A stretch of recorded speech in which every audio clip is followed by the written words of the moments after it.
దేవుని సన్నిధిలోనికి వస్తున్నప్పుడు మన హృదయంలో నుండి దేవునికి ఏం తీసుకొని రావాలి? కృతజ్ఞత అర్పణలు. మొదటిగా కావాల్సింది దేవుడికి నీ డబ్బు కాదు, నీ ధనము కాదు, నీ వస్తువులు కాదు. మొదటిగా దేవుడికి కావాల్సింది నీ కృతజ్ఞత అర్పణ. హల్లెలూయా.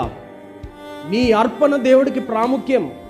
నువ్వు దేవుడికి ఏ రీతిగా నీ అర్పణ అర్పిస్తున్నావు అన్నది ప్రాముఖ్యం.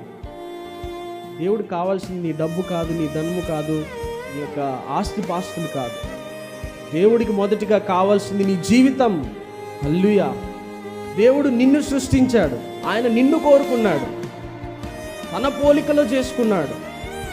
అందుకే దేవుడికి కావాల్సింది నువ్వే.